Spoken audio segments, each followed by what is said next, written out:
मित्रांनो, चॅनलवरती नवीन असाल तर चॅनलला सबस्क्राईब करा. नमस्कार सर, मी अनुराग दासगुप्ता. आजपासून येथे रात्रपाळी तिकीट चेकर म्हणून माझी ड्युटी लागलेली आहे. आपला चष्मा काढून आपल्या कोटमध्ये ठेवत सिनियर ऑफिसर मंडल म्हणाले, नमस्कार अनुराग, हे घे, ह्या रजिस्टरवर एंट्री करून घे आणि हे येणाऱ्या गाड्यांचे वेळापत्रक आहेत. आज तुझा पहिलाच दिवस आहे. तशा रात्री या स्टेशनवर जरा कमीच गाड्या येतात आणि येथे जास्त काही कामही नसते, तेव्हा तू जास्त टेन्शन घेऊ नकोस. सकाळी मिस्टर बॅनिक येणार चार्ज सांभाळायला. आता मी निघतो. Good night. Good night sir. अनुरागकडे स्टेशनच्या चार सोपवून सिनियर ऑफिसर मंडल निघाले. बेगुनकोजार रेल्वे स्टेशनवर आज अनुरागचा पहिलाच दिवस होता. रात्रीचे 12 वाजले होते आणि वेळापत्रकनुसार गाडी यायची वेळ झाली होती. अनुराग रजिस्टर घेऊन बाहेर आला. रेल्वेने हॉर्न वाजवला आणि न थांबता वेगाने सरळ पुढे निघून गेली. अनुरागला काहीच कळाले नाही. ह्या लोको पायलटने गाडी का थांबवली नाही ह्याचा तो विचार करत होता. पुढची गाडी अर्ध्या तासाने येणार असल्याने तो आपल्या केबिनमध्ये जाऊन बसला. तो टाईम चार्ट आणि इतर रजिस्टर चेक करण्यात व्यस्त असताना पुन्हा एकदा रेल्वेने हॉर्न दिला. अनुराग आपल्या खुर्चीवरून उठून दरवाजाकडे येत होता. तेवढ्यात त्याला समोर रेल्वे प्लॅटफॉर्मवरून एक तरुण स्त्री धावत असताना दिसली. तसा अनुराग तडक आपल्या केबिनच्या बाहेर आला. त्याने पाहिले की ती तरुणी प्लॅटफॉर्मवरून धावत चालली आहे आणि मागे रेल्वे भरधाव वेगाने येत आहे. अनुरागने तिला थांबवण्यासाठी आवाज दिला, पण तिने त्याचा आवाज ऐकून न ऐकल्यासारखा केला आणि पुढे धावतच राहिली. आता रेल्वे तिच्या अधिकच जवळ आली होती. हे बघून अनुरागने तिला वाचवायला तिच्याकडे धाव घेतली. अनुराग तिचा हात पकडून तिला मागे खेचणारच तोच तिचा पाय घसरून ती रेल्वे रुळावर पडली आणि तेवढ्यात मागून भरधाव वेगाने येणारी रेल्वे गाडी तिला चिरडून समोर निघून गेली. रेल्वे तिच्या शरीराला चिरडत असताना रक्ताचे काही शिंतोडे अनुरागच्या चेहऱ्यावर उडाले. त्याचा संपूर्ण चेहरा तिच्या रक्ताने माखलेला होता. ते पाहून अनुरागच्या काळजाचा थरकाप उडाला. त्याने थरथरत्या हाताने आपल्या खिशात हात घातला आणि रुमाल बाहेर काढून त्याच कापणाऱ्या हातांनी आपला चेहरा पुसला. त्याचा रुमालही आता संपूर्ण रक्ताने भरलेला होता. तो तसाच आपल्या केबिनमध्ये येऊन खुर्चीवर बसला. काही क्षणात घडलेले हे थरारक नाट्य बघून तो नक्षिकात हादरला होता. हे सर्व काय झाले त्याच्या काहीच लक्षात येत नव्हते. तो तसाच काही वेळ बसून राहिला. थोड्या वेळाने आपल्या थरथरत्या हाताने टेबलवरील पाण्याचा ग्लास उचलून तो गटागटा पाणी प्यायला लागला. पण समोरचे दृश्य पाहून भीतीने त्याच्या हातातील तो काचेचा ग्लास गळून खाली पडून फुटला. त्याने बघितले की प्लॅटफॉर्मवरून त्या कटलेल्या स्त्रीचा अर्धा देह आपल्या हाताच्या सहाय्याने समोर येत त्याच्याकडे येत होता. ते समोरचे भयानक दृश्य पाहून त्याच्या काळजाच्या ठोकात चुकला आणि तो एका जागी बर्फासारखा जमून राहिला. त्याच्या पायात त्राण नव्हते. भीतीने त्याला हालचालही करता येत नव्हती. त्या तरुणीचा कटलेला अर्धा मृतदेह आता त्याच्या फारच जवळ आला होता आणि अनुराग असहाय्य होऊन येणाऱ्या आपल्या मृत्यूकडे बघत होता. त्या तरुणीचे अर्धे शरीर हवेत उडून त्याच्याजवळ आले आणि त्याच्या डोक्याच्या दोन्ही बाजूंनी आपल्या दोन्ही हातांनी जोरदार मारत त्याचे डोके एखाद्या भोपळ्याप्रमाणे फोडून टाकले. संपूर्ण जागी रक्तच रक्त पसरले होते. अनुरागचा धड तडफडत खाली पडला. सकाळ झाली आणि चार्ज घ्यायला बॅनिक आले. त्यांनी कॅबिनमध्ये जाऊन पाहिले तेव्हा त्यांच्या अंगावर काटाच आला. समोरील भयानक दृश्य पाहून त्यांची शुद्ध हरपली. लगेचच ॲम्ब्युलन्स आणि पोलिसांना पाचारण करण्यात आले. तेथील मूळ निवासी असणाऱ्या लोकांनी तेथे गर्दी केली. गर्दीतील एक माणूस म्हणाला, बिचारा अजून एक जण फुकट मारला गेला. पण ही तर फक्त सुरुवात होती. त्यानंतर रात्रपाळीत काम करणाऱ्या अनेक तिकीट चेकरांना असा भयावह अनुभव आला व कितीतरी लोकांच्या या रेल्वे स्टेशनने बळी घेतला होता. या भयानक घटनानंतर बेगुनकोदार हे भूताचे रेल्वे स्थानक म्हणून ओळखले जाऊ लागले आणि रेल्वेच्या रेकॉर्डमध्येही त्याची नोंद झाली. लोकांच्या मनात या महिलेच्या भूताची भीती इतकी वाढली होती की ते या स्थानकावर येण्यापासून दूर जाऊ लागले. हळूहळू येथे लोकांचे येणे जाणे बंद झाले. स्टेशनवर काम करणारे रेल्वे कर्मचारीही घाबरून पडून गेले. त्यामुळे भीतीने तेथे रात्री काम करण्यास कोणीच तयार होत नव्हते. म्हणून रेल्वेने ते स्टेशन बंद करून टाकले.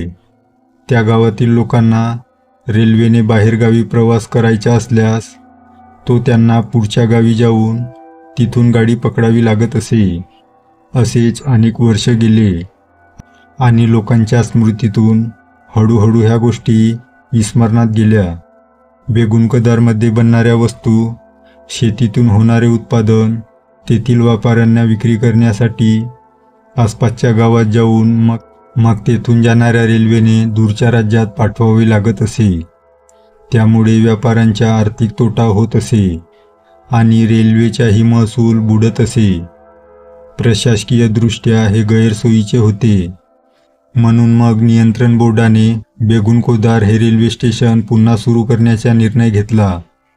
पडझड झालेल्या रेल्वे ऑफिसचे पुन्हा नव्याने बांधकाम करण्यात आले आणि 40 वर्षानंतर पुन्हा 2008 मध्ये बेगुनकोदार रेल्वे स्टेशन प्रवासांसाठी खुले करण्यात आले. पण प्रवासांसाठी आणि खास करून रात्रपाळीत काम करणाऱ्या तिकीट चेकर काही खास नियम बनवण्यात आले होते आणि त्यांची काटेकोर अंमलबजावणी होईल याची काळजी घेण्यात येत असे. पण इतक्या उपाययोजना करूनही व्हायचे तेच झाले. तेथे अजून एक तिकीट चेकराचा मृत्यू झाला. पण प्रशासनाने ते प्रकरण दाबून टाकले. ते प्रकरण जास्त लोकांपर्यंत पोहोचू दिले नाही. रात्रीचे 9 वाजले होते.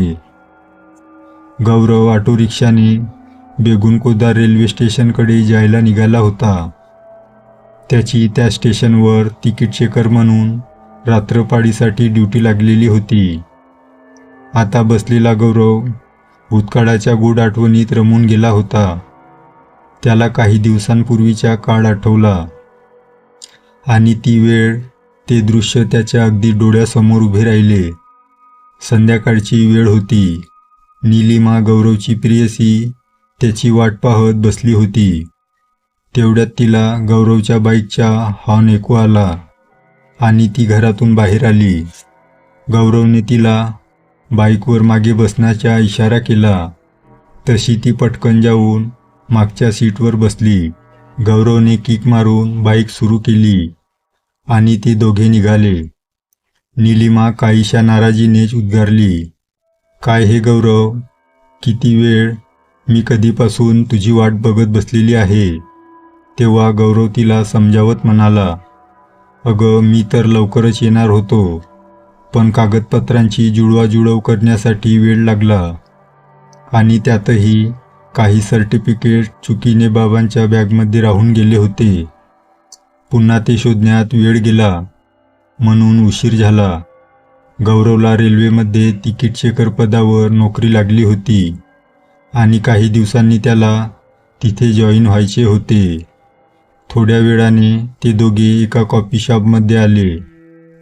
तेथे काही वेळ घालवल्यानंतर ते तेथून जवळच असलेल्या बागेत गेले.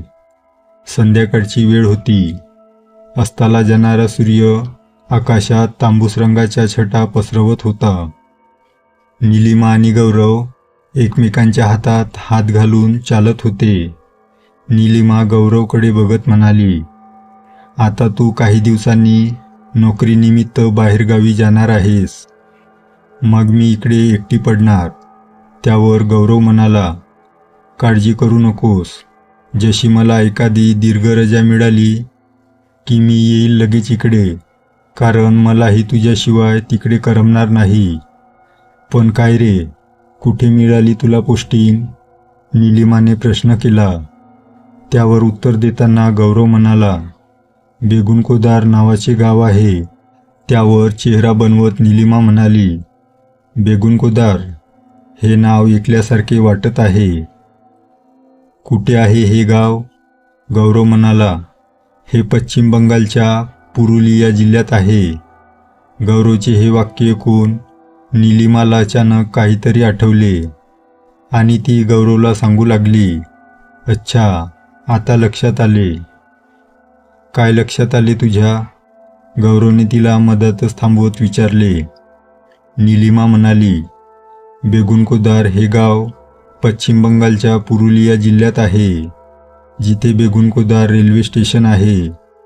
हे रेल्वे स्टेशन 1960मध्ये बनले होते आणि हे रेल्वे स्टेशन बनवण्यात संथालची राणी श्रीमती लाचन कुमारीजीचे महत्त्वाचे योगदान होते.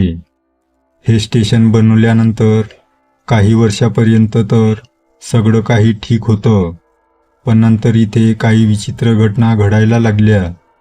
मी तर हे सुद्धा ऐकलंय की तिथे काही लोकांना आपला जीवसुद्धा गमवावा लागला आहे.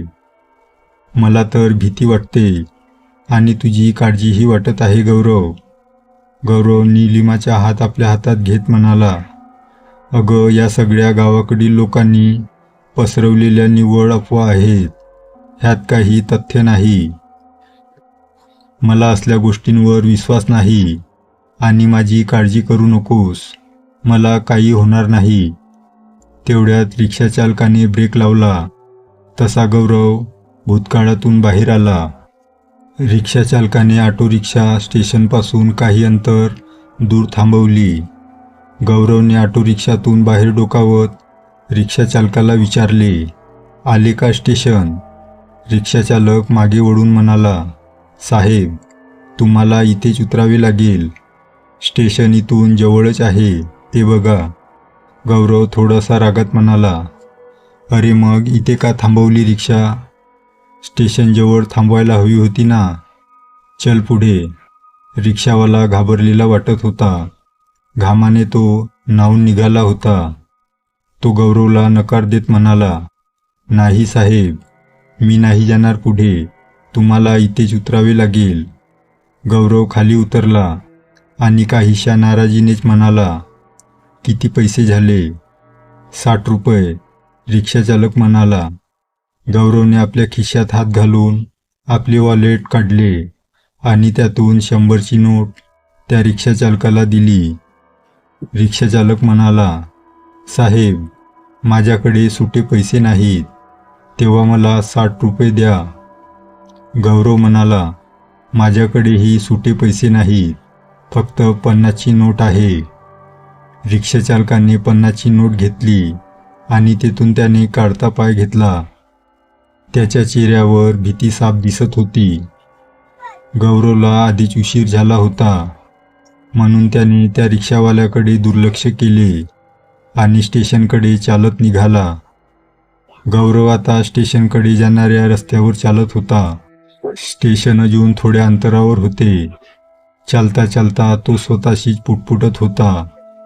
काय माणूस होता, म्हणे स्टेशन इथून जवळच आहे, इथे आधीच उशीर झालेला आहे. स्टेशनकडे जाणारा रस्ता निर्मनुष्य होता. सगळीकडे अगदी नीरव शांतता पसरलेली होती, पण अधूनमधून होणारा घुबडांचा गुदकार रात्रीची ती शांतता भंग करत होता. रस्त्याच्या दोन्ही बाजूंना मोठमोठाली झाडे होती. त्या अंधाऱ्या रात्री हवेच्या जोराने होणारी ती पानांची सळसळ भीतीदायक वाटत होती. रस्त्यावर दूरवर मोजके स्ट्रीट लाईट होते. त्यातील काही बंद पडलेले आणि एखादे दुसरे मिळमिळत उजेड देत होते, तर एक स्ट्रीट लाईट चालू बंद होऊन त्या अंधाऱ्या रात्रीची भयानकता अजूनच वाढवत होता. गौरव झपझप पावले टाकत पुढे चालत होता. थोड्या वेळाने तो स्टेशनवर पोहोचला. त्याने इकडे तिकडे पाहिले. स्टेशनवर त्याला कुणीच दिसले नाही. त्याला थोडी विचित्रच वाटले. त्याच्या माहितीप्रमाणे त्याला इथे सिनियर ऑफिसर चॅटर्जी भेटणार होते व तेच त्याला तिथला रात्रपाळीचा चार्ज सोपवून आणि काम समजावून मग जाणार होते. पण झाले भलतेच. तो इकडे तिकडे पाहत होता. कुणी आहे का इकडे? तेवढ्यात मागून कुणीतरी त्याच्या खांद्यावर हात ठेवला. अचानक घडलेली ही घटना त्याच्यासाठी अनपेक्षित होती. म्हणून तो जरा दचकला आणि घाबरून मागे हटला. तोच एक आवाज आला, "साहेब, घाबरू नका, मी आहे." गौरवच्या हृदयाची धडधड वाढली होती. त्याचा एक हात त्याच्या छातीवर होता. त्याने घाबरतच विचारले, "कोण आहेस तू?"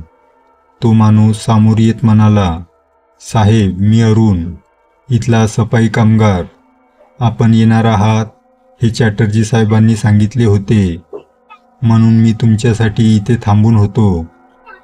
गौरव इकडे तिकडे बघत म्हणाला, "चॅटर्जी साहेब कुठे आहेत? मला त्यांना भेटायचे होते. तेच मला इथला चार्ज सोपवून जाणार होते. मला न भेटताच ते निघून गेले." त्यावर अरुण गौरवला सांगू लागला, "साहेब, चॅटर्जी साहेब संध्याकाळी 6 वाजताच निघून गेले. मोठे साहेबच काय, कुणीच इथे अंधार झाल्यावर थांबत नाहीत. त्यांनी मला सांगितले होते की आजपासून आपण ड्युटी जॉईन करणार आहात. तुम्हाला ह्या चाब्या देण्यासाठी, म्हणून मी आतापर्यंत तुमच्यासाठी इथे थांबून होतो." सफाई कामगार गौरवला स्टेशन दाखवू लागला. स्टेशनवर एक तिकीट काउंटर होते आणि टीटीसाठी एक छोटेसे कॅबिन होते. गौरवने जेव्हा खाली स्टेशन पाहिले तेव्हा त्याला विचारले, "इथे नेहमी इतकी शांतता असते का? इथे कोणी येत जात नाही का?" हे कोण त्या सफाई कर्मचाऱ्याने गौरवकडे विचित्र नजरेने पाहिले आणि म्हणाला, "साहेब, कोणी येवो अथवा न येवो, ती जरूर येणार." एवढं सांगून तो कर्मचारी गप्प झाला. गौरव त्याच्याकडे प्रश्नार्थक नजरेने पाहत म्हणाला, "तुला काय म्हणायचे आहे?" त्यावर तो सफाई कर्मचारी काहीच बोलला नाही. जाता जाता तो गौरवकडे पाहत म्हणाला, "साहेब, टेबलवर एक कागद ठेवला आहे. त्यात काही नियम आहेत. ते अगदी काटेकोरपणे तंतोतंत पाळले तर तुम्हाला काहीच होणार नाही. देव तुमची रक्षा करो. माझे काम संपले आहे. आता मी निघतो. उद्या सकाळी येईल." एवढे बोलून त्या सफाई कर्मचाऱ्याने लगबगीने तेथून काढता पाय घेतला. गौरव त्याच्याकडे पाहतच राहिला. तो आत आला आणि तेथे एक कागद ठेवला होता व त्यावर पेपरवेट ठेवून होता. गौरवने तो कागद उचलला आणि न वाचताच बाजूला असलेल्या एका रजिस्टरमध्ये ठेवून दिला. गौरवची त्या स्टेशनवर पहिलीच रात्र होती. गौरव कॅबिनमध्ये बसून काही रजिस्टर अपडेट करत होता आणि रेल्वेची वेळापत्रक चेक करत होता. तेवढ्यात जोराचा एका ट्रेनच्या हॉर्नचा आवाज त्याला ऐकू आला. त्या रात्रीची पहिली ट्रेन बेगुनकोदार रेल्वे स्टेशनवरून जात होती. रेल्वेच्या वेळापत्रकानुसार तर त्या ट्रेनला तिथे थांबायला हवे होते, पण ती ट्रेन इथे न थांबता सरळ पुढे निघून गेली.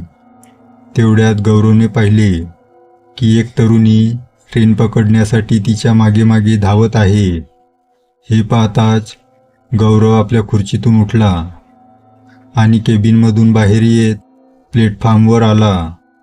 त्याने बाहेर येऊन पाहिले तर तिथे त्याला कोणीच दिसले नाही. त्याला वाटले कदाचित त्याला भास झाला असेल आणि म्हणून तो वापस ऑफिसमध्ये येऊन बसला. जवळजवळ अर्ध्या तासाने पुन्हा एक रेल्वे तिथे आली, पण तीही त्या स्टेशनवर न थांबता पुढे निघून गेली. गौरव याचा विचारच करीत होता की तेवढ्यात त्याला पुन्हा तीच तरुणी प्लॅटफॉर्मवर ट्रेनच्या मागे धावताना दिसली. गौरव ऑफिसमधून बाहेर आला आणि त्याने तिला थांबवण्यासाठी आवाज दिला, पण न ऐकल्यासारखे ती धावत होती आणि काही अंतरावर जाऊन ती एका जागेवर थांबली. तसा गौरवही थांबला. ती मागे वळली तसा गौरवच्या मनात धस्स झाले. पांढरा फटक असलेला तिचा चेहरा अगदी रुक्ष वाटत होता. तिच्या चेहऱ्यावर आणि बाकीच्या अंगावरून रक्त वाहत होते आणि पाहता पाहता तिचे शरीर धडावेगळे होऊन 2 भागात विभागले गेले. सामोरचे ते भयानक दृश्य पाहून त्याच्या पायाखालची जमीनच सरकली. काळी धडधडायला लागले आणि पाय भीतीने लटपटत होते.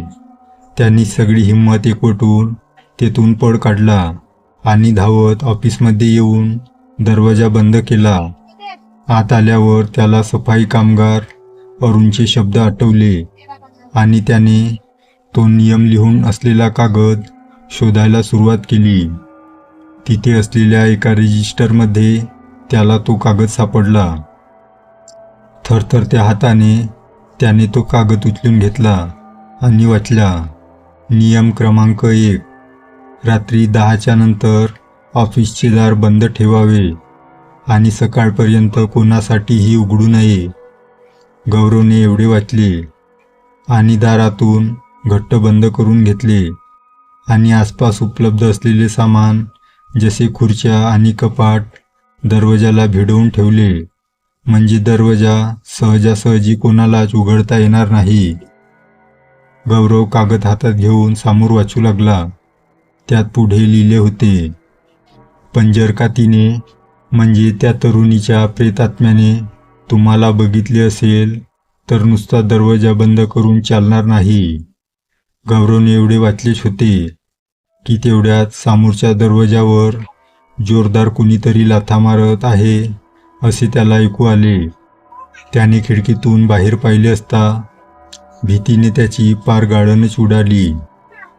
त्याने बघितले की त्या मृत तरुणीचे कटलेले अर्धे शरीर हवेत उडत केबिनला घिरट्या घालत आहे आणि तरुणीच्या प्रेतात्म्याच्या कमरेपासूनचा खालचा भाग बाहेरून त्या दरवाजावर जोरजोरात लाथा मारत आहे. तो दरवाजा जास्त काळ तिच्यासमोर टिकाव धरू शकणार नव्हता. त्या तरुणीचा प्रेतात्मा दरवाजा तोडून कधीही आत येईल हे गौरवने जाणले होते. म्हणून त्याने कागदात समोरचा नियम वाचायला सुरुवात केली. नियम क्रमांक 2, त्या तरुणीच्या प्रेतात्म्याने तुम्हाला पाहिले असल्यामुळे नियम क्रमांक 1 लागू पडणार नाही. ती कोणत्याही क्षणी दरवाजा तोडून आत येईल. त्यामुळे टेबलच्या ड्रॉवरमध्ये एक छोटी डबी आहे. त्यात अभिमंत्रित केलेले मीठ आहे. ते मीठ दरवाजाच्या पायथ्याशी टाकून एक सीमारेषा बनवावी. ते अभिमंत्रित मीठ काही काळ का होईना त्या प्रेतात्म्याला रोखून ठेवेल.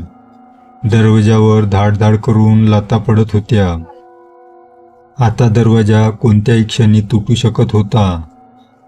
म्हणून गौरवने लागलीच टेबलमधील ड्रॉवर खोलला आणि त्यातून त्या अभिमंत्रित मिठाची डबी काढली आणि मीठ हातात घेऊन दरवाजाच्या पायथ्याशी एक सीमारेषा बनवली आणि तो मागे हटला. गौरव ऑफिसच्या भिंतीला चिटकून उभा होता. त्याच्या हातात नियमांचा कागद होता. तो त्या तुटणाऱ्या दरवाजाकडे टक लावून पाहत होता. थोड्या वेळात तो दरवाजा खाडकन तुटून पडला. त्या दरवाजाचे 2 तुकडे झाले होते. तसा त्या मृत तरुणीच्या हवेत उडणारे अर्धे शरीर दरवाजाकडे सरसावले. तो प्रेतात्मा दरवाजातून आत प्रवेश करणार होता. तेवढ्यात विजेचा झटका बसावा तसा तो प्रेतात्मा बाहेर फेकला गेला. दरवाजाच्या पायथ्याशी असलेल्या त्या अभिमंत्रित मिठाच्या सीमेरेषेने त्या प्रेतात्म्याला रोखून धरले होते. त्या तरुणीचे अर्धे शरीर हवेत उडून पुन्हा आत येण्याचा प्रयत्न करत होते, पण त्या सीमेरेषेमुळे त्याला आत येणे जमत नव्हते. कधी दरवाजाच्या चौकटीजवळ येऊन तर कधी खिडकीतून आत डोकावून ते भयानकपणे हसत गौरवला घाबरवत होते. त्याची हिंमत तोडण्याचा प्रयत्न करत होते. ते प्रेत दरवाजाजवळ येऊन थांबले. तेवढ्यात सोसाट्याचा वारा सुटला. वाऱ्याचा वेग इतका जबरदस्त होता की त्यामुळे दरवाजाच्या पायथ्याशी असलेली ती अभिमंत्रित मिठाची सीमारेषा वाहत्या हवेमुळे पसरून आता मिटली होती. गौरव तो कागद पुढे वाचणार. तोच पुन्हा एकदा सोसाट्याचा वारा सुटला आणि तो कागद त्याच्या हातातून निसटून उडून गेला. आता त्या प्रेताला आत शिरायला कसलीच अडकाडी नव्हती. त्या तरुणीचे अर्धे कटलेले शरीर जमिनीवर आपल्या 2 हाताच्या मदतीने रेंगाळत गौरवकडे येत होते. रेंगाळत येताना जमिनीवर मागे रक्ताचे डाग पडत होते. बस आता, आपला खेळ खल्लास. आपण आता नाही वाचू शकत, हे गौरवने जाणले होते. तिचे ते कटलेले अर्धे शरीर हवेत उडत गौरवच्या समान उंचीवर स्थिर झाले. ती गौरवला पाहून हिडीसपणे हसत होती. काय करावे गौरवला काहीच सुचत नव्हते. नियमांचा कागदही उडून ऑफिसच्या बाहेर चालला गेला होता. पडून जावे तर समोर ती बया उभी होती. सगळीकडे गौरवची कोंडी झालेली होती. गौरव देवाचे नाव घेत होता.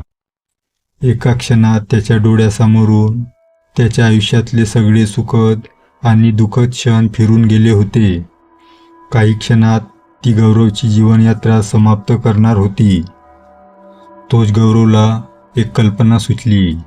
ती बया गौरवला ठार करण्यासाठी त्याच्याकडे झेपावली.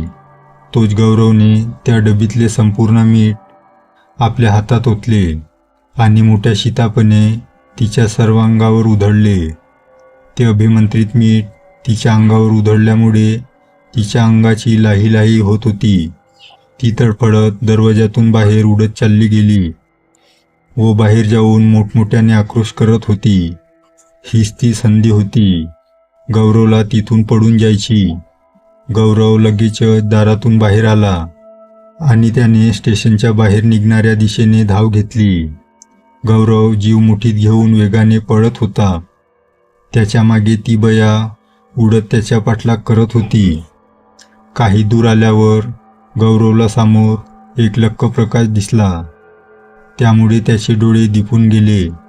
त्याने मागे वळून पाहिले आणि त्याची शुद्ध हरपली.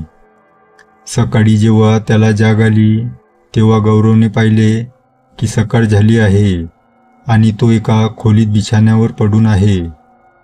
सूर्याची किरणे खोलीत असलेल्या खिडकीतून आत येत त्याच्या अंगावर पडत आहे. तो बिछाण्यावरून उठत त्या खोलीबाहेर आला. बाहेर सोफ्यावर एक वृद्ध व्यक्ती बसलेले होते. ते व्यक्ती वृद्ध असले तरी त्याच्या चेहऱ्यावर एक तेज होते. त्यांनी गौरवकडे बघून स्मितहास्य केले आणि म्हणाले, अरे उठलास बाळा. गौरव त्याच्या जवळ आला. चहाचा कप देत ते म्हणाले, ये बस, हा चहा घे, तुला बरे वाटेल. गौरव चहाचा कप घेत सोफ्यावर बसला. काल झालेल्या त्या भयावह प्रसंगामुळे त्याचे डोके त्याला थोडे जड वाटत होते.